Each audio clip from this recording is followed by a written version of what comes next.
അങ്ങനെ എല്ലാ വർഷങ്ങളിലെ പോലെ തന്നെ ഞാൻ ഇത്തവണയും കോടതിയിലെത്തി. വേറെയൊന്നുമല്ല ഫ്രണ്ട്സ്, നമ്മുടെ നാട്ടിലെ സ്വാതന്ത്ര്യദിനാഘോഷം നടക്കുന്നത് ഈ കോടതിയിൽ വെച്ചാണ്. എറണാകുളം ജില്ലയുടെ വടക്ക് ഭാഗത്തായിട്ടുള്ള നോർത്ത് പറവൂർ എന്ന് പറഞ്ഞിട്ടുള്ള സ്ഥലമാണിത്. ഈ ടൗണിലെ തന്നെ ഏകദേശം 10ഓളം സ്കൂളുകളിലെ സ്റ്റുഡൻസ് പാർട്ടിസിപ്പേറ്റ് ചെയ്തിട്ടാണ് ഇങ്ങനെ സ്വാതന്ത്ര്യദിനാഘോഷം നടത്തുന്നത്. ആ നാട്ടിലെ മുൻ MLA-യും ഇപ്പോഴത്തെ പ്രതിപക്ഷ നേതാവുമായിട്ടുള്ള VD സതീശൻ സാറിൻ്റെ സാന്നിധ്യത്തിലാണ് ഇങ്ങനെ പതാക ഉയർത്തുന്നത്. നോർത്ത് പറവൂർ നഗരസഭയിലെ ചെയർപേഴ്സണാണ് പതാക ഉയർത്തുന്നത്.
എല്ലാ വർഷത്തെയും പോലെ തന്നെ ടൗണിലുള്ള ഏകദേശം 10ഓളം സ്കൂളുകളിലെ സ്റ്റുഡൻസ് പാർട്ടിസിപ്പേറ്റ് ചെയ്തിട്ടാണ് ഇതുപോലുള്ള റാലിയും കാര്യങ്ങളൊക്കെ സംഘടിപ്പിക്കുന്നത്.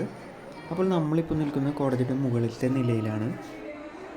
പഴയകാലത്തെ ബിൽഡിംഗ് ആയതുകൊണ്ട് തന്നെ സ്റ്റെപ്പുകളൊക്കെ മരത്തിൻ്റെയാണ്.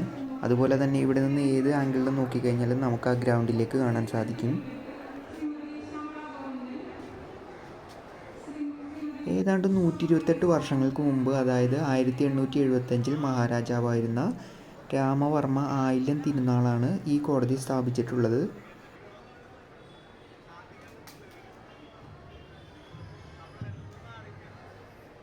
കുറേയേറെ വർഷങ്ങളുടെ പഴക്കമുണ്ടെങ്കിൽ അന്നത്തെ ആ പ്രൗഢിയോട് കൂടി തന്നെ പറവൂർ ടൗണിൽ ഈ കോടതി ഇപ്പോഴും വർക്കിംഗ് ആണ്.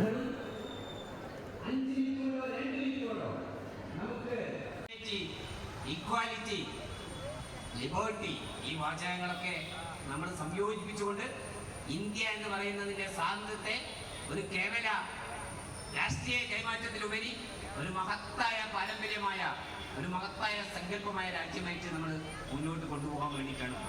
അതുകൊണ്ടാണ് രവീന്ദ്രനാഥ് ടാഗോർ ഏത് സ്വാതന്ത്ര്യത്തിൻ്റെ സ്വർഗത്തിലേക്കാണ്, ഫ്രീഡം ഓഫ് ഹെവൻ എന്ന് അദ്ദേഹം കവിതയിൽ പറയുന്നത്, where the mind is without fear and head is held high.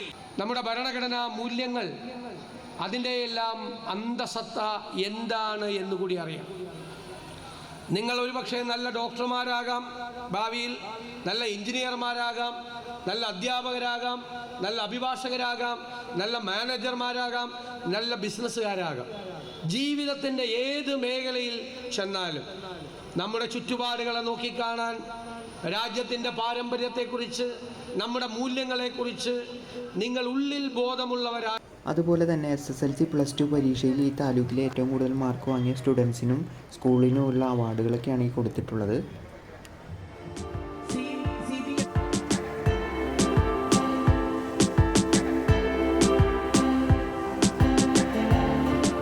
അങ്ങനെ ഏതാനും മണിക്കൂറുകൾക്ക് ശേഷം ആഘോഷങ്ങളും ആരവങ്ങളും ഒഴിഞ്ഞ് കോടതി മൈതാനം എന്നത്തെയും പോലെ തന്നെ ശാന്തമായി തീർന്നിട്ടുണ്ട്.